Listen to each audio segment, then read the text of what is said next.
November 11th, 1918. On the 11th hour of the 11th day of the 11th month, the armistice that ended World War I was signed, stopping one of humanity's most terrible conflicts. Today, we set aside a day to honor those who chose to set aside their lives for the land of the free and the home of the brave.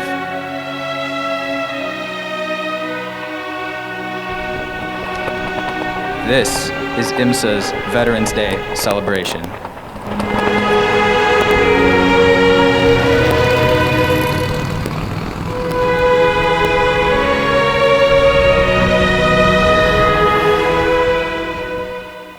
All right, what's up, IMSA? Yeah, come on. So, if you don't already know me, my name's Jacob. I hope you're all having a fantastic Thursday. If not, just think about how tomorrow's Friday, you know? Isn't that awesome? Anyway, so I'm honored on behalf of the IMSA community to help present our Veterans Day celebration. And with that being said, it's now my pleasure to introduce the IMSA Combined Choir for the singing of our national anthem, the Star-Spangled Banner. Please rise and honor the flag.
Thank you to our amazing choir for that inspiring rendition. On behalf of my classmates and all the students here at IMSA, we wish to thank all veterans for their service to our country, from the greatest generation to the soldiers who are actively serving across the world. At this time, I would like to introduce my amazing co-host, Letzi Gutierrez, who will introduce two very special guests.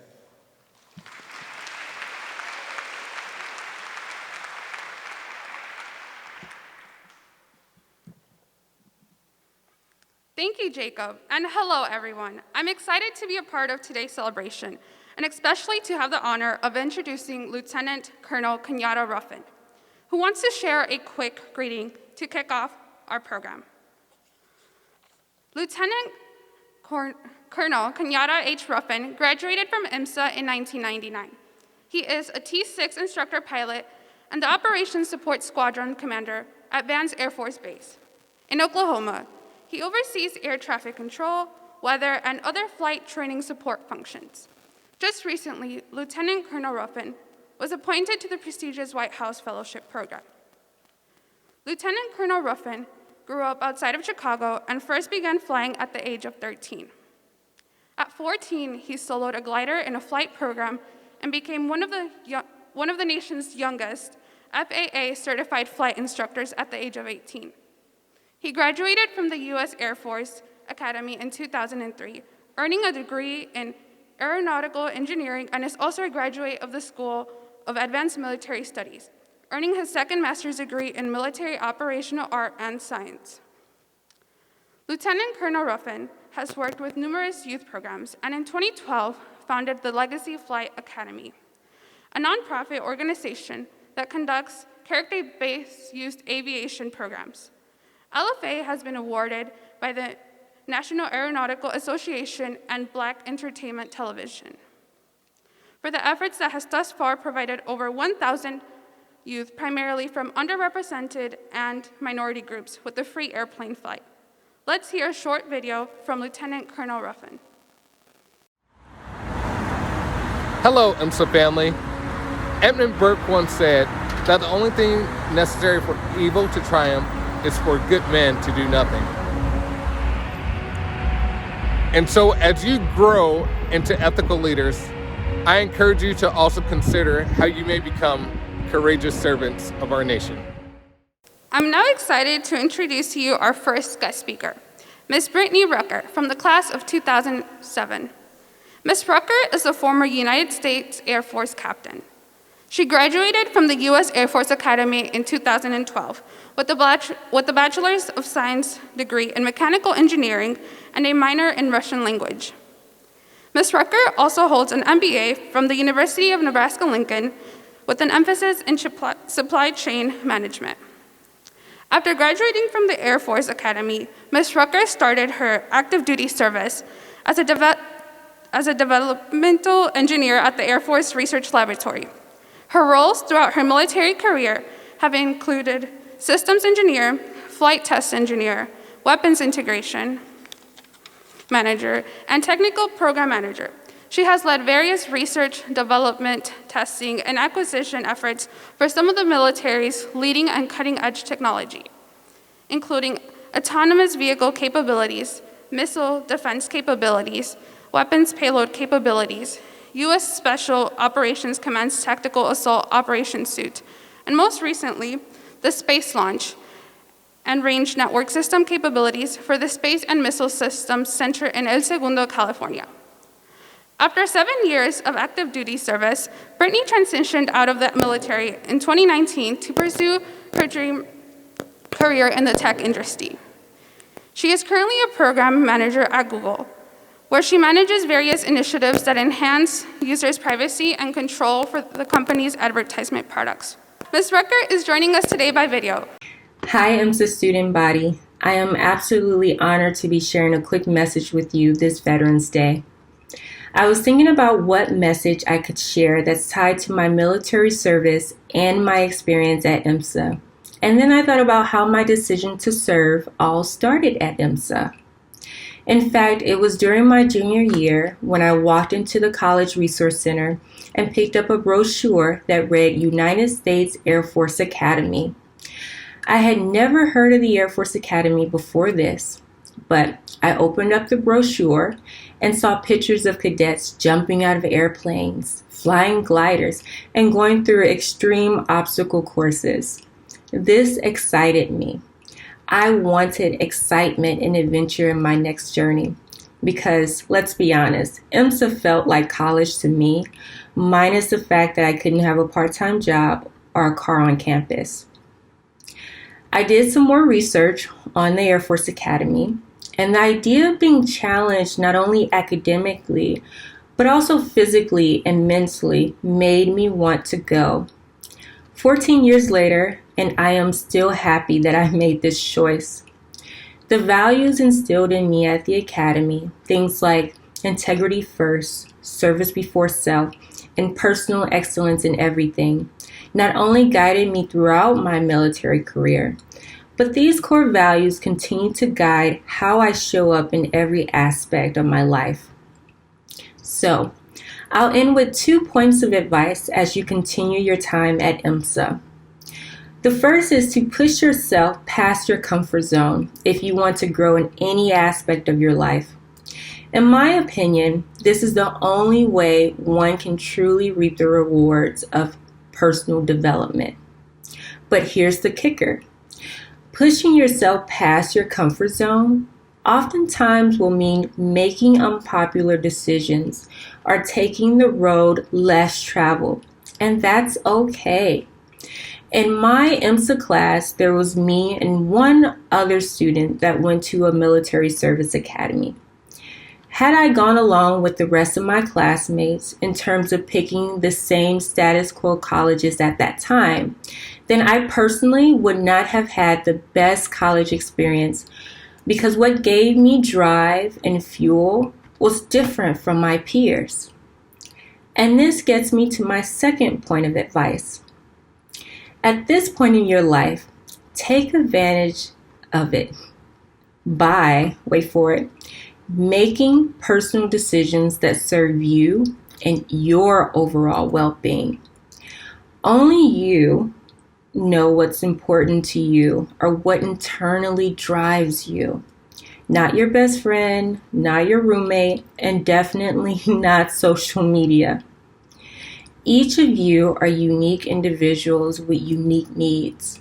So why not make decisions that fit your unique needs, passions, and circumstances instead of going along with what everyone else is doing? Make decisions that fuel you. And one more note on this. If you don't quite know what drives you or fuels you, then I encourage you to start getting to know yourself. Go on a self-discovery journey where you begin to identify what are your values, what are your non-negotiables. Trust me, when you have these written down somewhere, making decisions will become a lot easier because you can use these values as reference points and your decisions will align with these values. Obviously, your core values will change as you grow and as you learn more about yourself. But having a starting place will make decision making a lot easier, and it will set you up for success as defined by you. Now that's all I have. I definitely want to thank you for listening and thank IMSA for allowing me to speak to the student body and celebrate Veterans Day with you. Thank you. Thank you, Ms. Rucker. I would now like to introduce IMSA's Wind Ensemble as they played the Armed Forces Medley, arranged by Technical Sergeant K.F. Sauper. And please enjoy a video tribute of our alumni, colleagues, and family members who are active, inactive, or retired members of the armed services.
Thank you to the rest of Wind Ensemble for that excellent performance. It is now my pleasure to speak about our featured speaker, Mr. Chris Dargis. Mr. Dargis graduated from IMSA in the charter class of 1989, and then attended the University of California at Los Angeles. While at UCLA, he studied in Leningrad, Russia, during the final months of the Soviet Union. Chris graduated with a degree in economics and Russian studies and was commissioned as a surface warfare officer in the U.S. Navy. His first ship was the destroyer USS Scott, where he served in the position of first lieutenant, leading a division of 60 sailors and deploying to the Mediterranean and Black Sea in support of NATO operations. Following his tour on Scott, Chris trained as a nuclear engineer and was stationed on the cruiser USS California, leading an engineering division. While in California, he deployed to the Eastern Pacific and Caribbean in support of anti-drug interdiction operations. Following 6 years of active duty, Mr. Dargis transferred to the Naval Reserve as an intelligence officer, serving 6 years in an active reserve status and 8 years inactive, retiring at the rank of lieutenant commander. Following his time on active duty, Mr. Dargis received his MBA from the University of Maryland. He has held executive e-commerce and marketing leadership roles at GNC, Pizza Hut, and Talbot's, and is currently Vice President of Marketing at Cars.com. Other positions of note in Mr. Dargis' career include grocery bagger at Jewel, Snickers bar maker at the Mars Candy Factory, and a short-lived career in the music industry as a night maintenance crew member at the Poplar Creek Music Theater. Mr. Dargis recently celebrated his 26th wedding anniversary with his wife, Victoria, whom he met at a Halloween party while studying in Russia. They currently live in Palatine, Illinois, with their 13-year-old daughter. Mr. and Mrs. Dargis also have 2 sons in college, both currently on scholarship in the Army ROTC. So, without further ado, please welcome Mr. Chris Dargis.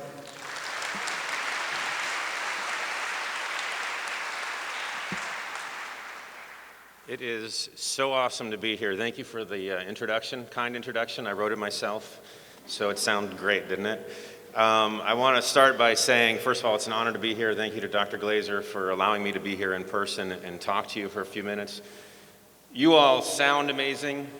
You all sound amazing. You all look amazing. I just am super impressed. Well done, seriously. Thank you. I also want to give a special shout out to my peeps in the auditorium.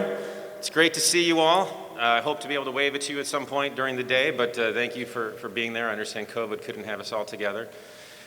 Before I get started, I'm going to do a 10-second break of the rules here. I'm going to take off my mask so you can see what I look like, see that I smile. I'm a warm and fuzzy human being, not just a uniform and a haircut up here. Because it's tough to relate with these masks on, isn't it? But this is the world we live in today, and that's okay. So today is Veterans Day. Yesterday, November 10th, was the United States Marine Corps' birthday. Are there any Marines, former Marines in here? All right, well that's okay. I'm going to tell you just a minute about the Marines. And one thing you need to know about the Marines is they communicate in sort of grunty noises. And I love the Marines. I say that with affection.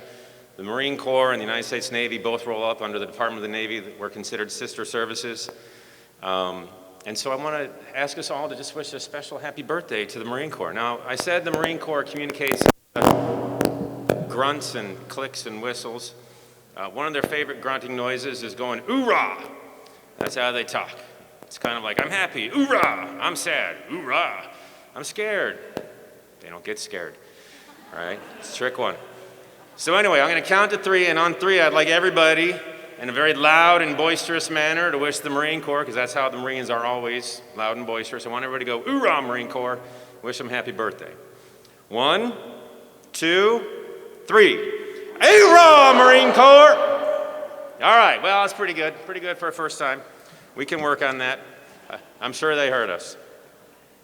So, when I arrived at IMSA a long time ago, 1986, the class of '89 was brought into the auditorium just past these doors, which to me is my left, to you I'm pointing at in the camera, it's where you're sitting, for a convocation and welcome. And we had no idea what to expect. And a smiling man with kind of unruly white hair got on the stage and began telling us how excited he was to have us there for this exciting new experiment in education in Illinois.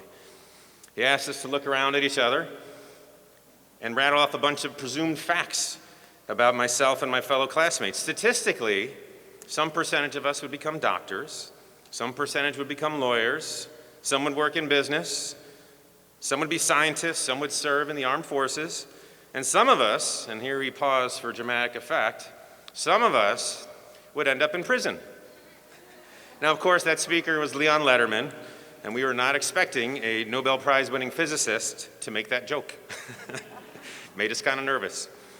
At least I think he was joking, because 35 years later, I'm not aware of any members of the class of '89 who've spent any significant amount of time in prison. Certainly nothing more than 2 or 3 days, which is a fact that many of you would find surprising if you knew any of us back then. And look, we're sorry we tried to steal your air, okay? It's really heavy. We didn't get far. But here's the good news. So all those overly bright troublemakers from my youth have grown up to be very successful and reasonably well-adjusted. They're now hedge fund managers and investment bankers, doctors and surgeons, military leaders, scientists, teachers, computer technologists, judges, lawyers. We even have an Emmy winner in the class of '89. So there is hope for you yet. There is a path forward. And that is what I want to talk about for a few minutes today. Some leadership lessons that I learned in the Navy that helped me find my path to success, and I hope will be of some use to you as well. So the first leadership lesson I learned is that in order to lead, you have to believe in yourself. If you have positional authority, then act like it. Believe in yourself. Your first real day on the job as a military officer, you will have people with 20 years experience reporting to you, and you need to lead them if you're the officer. It's crazy, right? So how do you do it? Well, first, you believe in yourself and you play the part. That's why you're there. Instead of worrying about your personal shortcomings, think about what somebody else might do in that situation. They might ask questions of the more experienced people on their team, like that person with 20 years. They might speak with their peers and ask how they've handled similar challenges. And they might use their own judgment to synthesize all that input and chart a course forward. It's a subtle shift in mindset to think about the role rather than yourself personally, but that shift in approach can give you some perspective, relieve some mental pressure, and allow you to think more clearly and make decisions that will be effective. And if you're doing it right, those around you will respond positively, and with that feedback loop, you'll be surprised at how quickly it becomes natural. And you might not even notice when you're no longer playing the part, and you actually are that confident leader that everybody thinks you are. But trust me, everybody else will notice. And the reason they will notice is because when you are in charge, everybody is watching. They are always watching. And if they notice the good, you better believe they will notice the bad. If you cut a corner, if you slack off, nobody will say anything.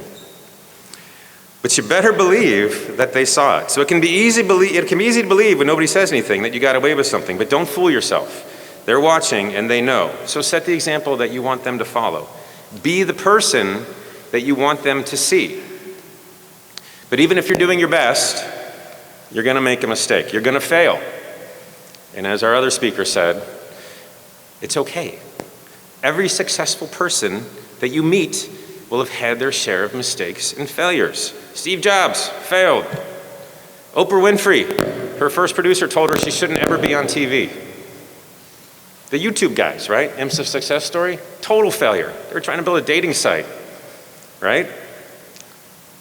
But that's okay. Everybody has their share. And every day is just a new battle to do better. And that's what successful people do. They figure out what they did wrong.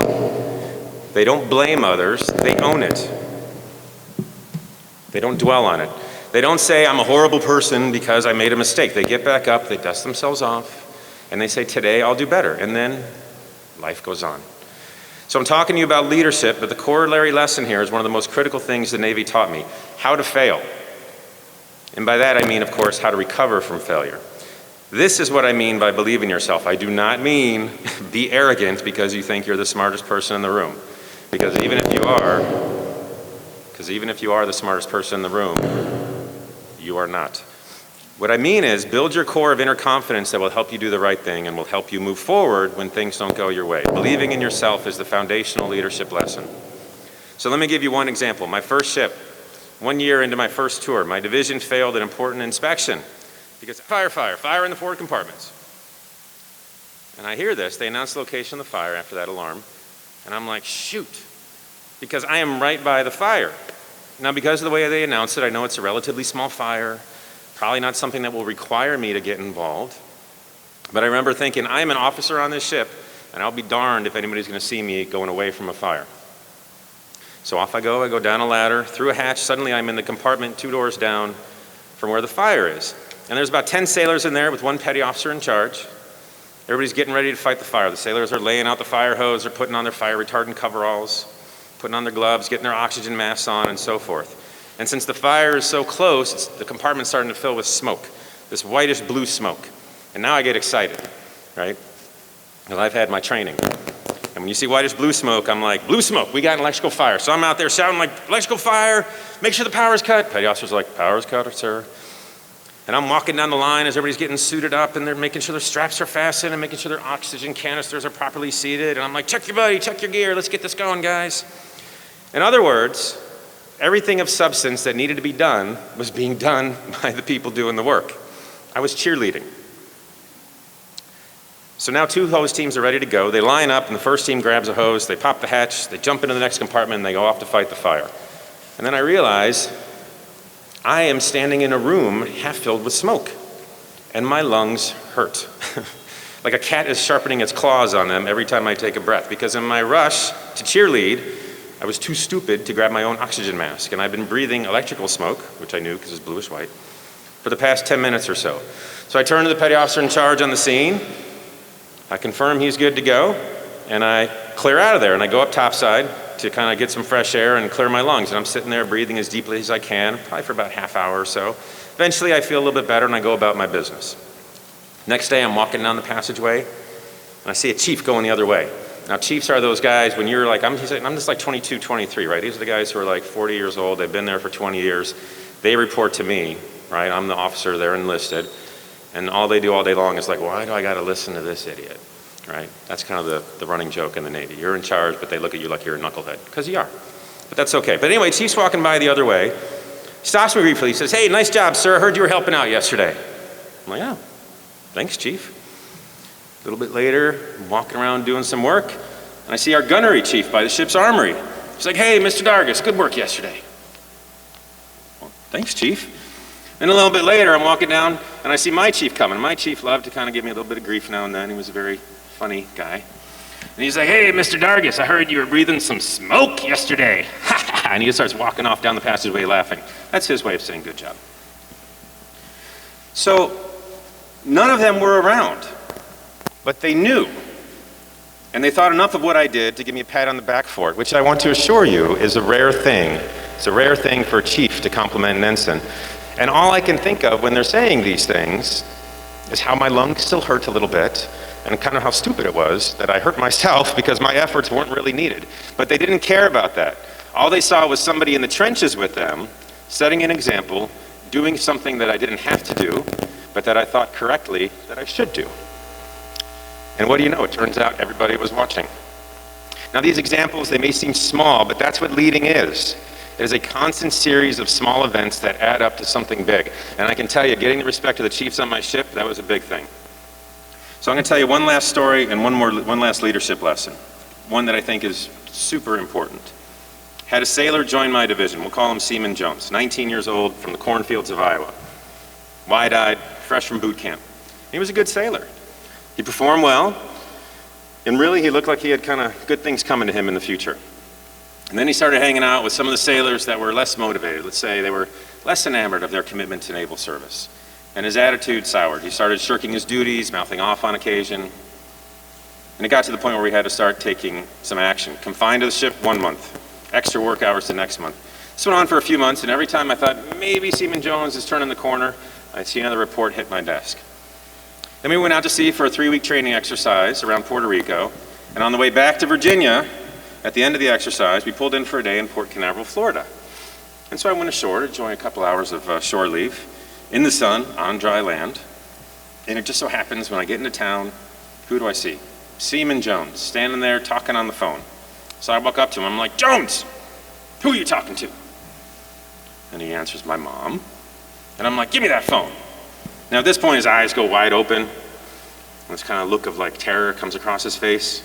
But I'm his division officer, he's not gonna refuse an order. So he slowly hands me the phone. And I take the phone, and I'm like, "Mrs. Jones, this is Ensign Dargis, Ed's division officer." And out of the corner of my eye, I see a little surprise from Seaman Jones that I actually knew his first name. "I apologize for interrupting your phone call, but I just want to take a moment and thank you for sending your son to us. He is one of the best sailors in our division, and we are super grateful to have him. I'm sure you must be very proud." And she very excitedly said a few words back, and I apologized again for the interruption, and I handed the phone back to Seaman Jones, who had gone from looking terrified to looking completely confused. And then I walked away and enjoyed a few hours out in town. Come back to the ship in the evening, and there is Seaman Jones now on the pier, talking to some other sailors, and he catches sight of me, and he runs over, Mr. Dargis, can I talk to you?" I'm like, "Sure." And he just asks, "Can I get a picture with you on the pier tomorrow before we leave?" So the next morning, we're sitting on the pier in front of the ship, our arms hanging off each other's shoulders. Another sailor takes the picture, we move on with our day. He made 2 copies of that picture. One he sent to his mom, and one he had put in the ship's yearbook. From that day on, Seaman Jones was aces. He was hardworking, first to show up, last to leave, helping everybody out, volunteering when extra was needed. He ended up extending his enlistment and leaving the ship to go off to some advanced technical training, which is essentially like stepping up to learn a trade. And what I learned from all of that is that one of the most important keys to my success is that leadership is often more about how you make people feel than what you ask them to do. Now, I did some pretty cool stuff in the Navy. I went to the pyramids in Egypt, Parthenon in Greece. I toured the Vatican, watched the Pope celebrate Christmas Eve Mass. Walked the ruins of the Roman Forum. I conned my ship through the Dardanelles at the break of dawn, anchored in the Sea of Marmara, and then walked the old walls of Constantinople, toured the Blue Mosque and the Hagia Sophia. I've helicoptered onto the deck of a Russian aircraft carrier, stood by the flight line of the USS America 30 feet from combat aircraft being catapulted into the sky. Been to the fish markets of Chinhae, Korea, and I've climbed the Mayan pyramids in Guatemala. I've operated a nuclear reactor, transited the Panama Canal, pulled 2.5 Gs in the back seat of an F-14. And I'm going to tell you, the coolest thing I've ever done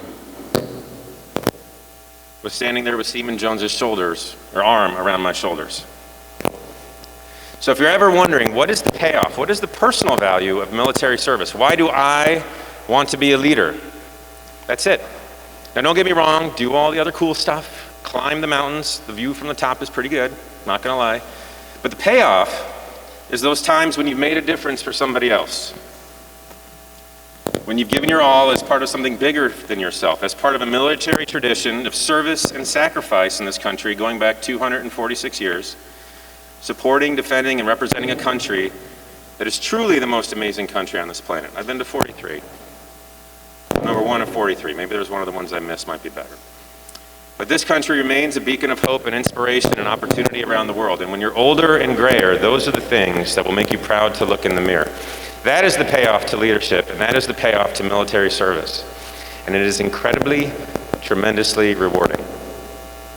So I hope that as you embark on your own personal journey, that you will remember to act with humility and kindness, even as you achieve great things. Recognize the dignity and worth of those around you, and I do not just mean the super smart people that are sitting all around you today. When I talked about the people 35 years ago that were sitting with me just down the hall in the auditorium, I talked about all the great things they've done, and they really have done some great things. But when I talk about an accomplished surgeon, what I'm really thinking about is the guy who for 35 years has been such a nice person and a good friend that I tell my own children that that is the example to emulate.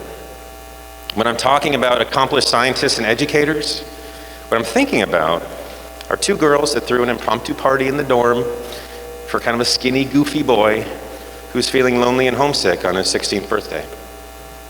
And when I talk about an Emmy winner, I'm really thinking about the very first person to walk up to me and say hello when I arrived at IMSA. A man who's been sincere and genuine in his words and actions every day since the moment I've met him. They and others like them are the people I'm talking about, and they've been successful and admired for far longer than any particular job title would indicate. Do not lose sight of that in your own lives and your own careers.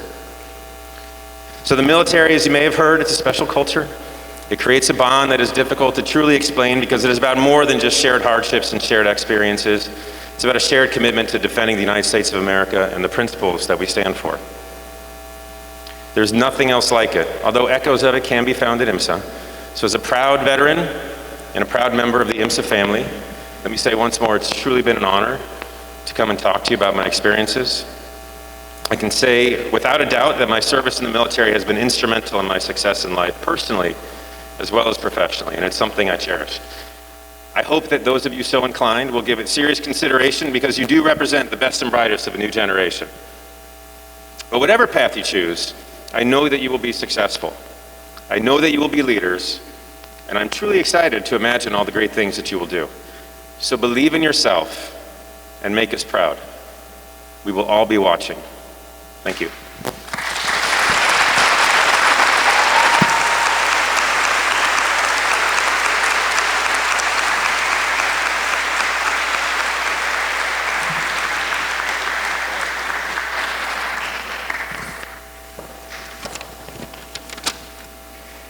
Wow, that was inspirational. Thank you, Mr. Dargis. Let's give him another round of applause.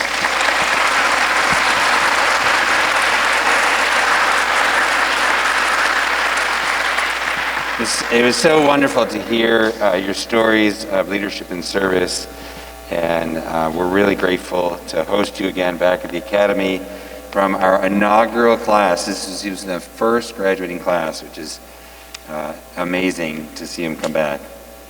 I'd like to offer some appreciation. Let's thank our co-hosts Jacob and Ledsey, and our speakers Mr. Dargis, Ms. Rucker, and Lieutenant Colonel Ruffin. Let's give them another round of applause.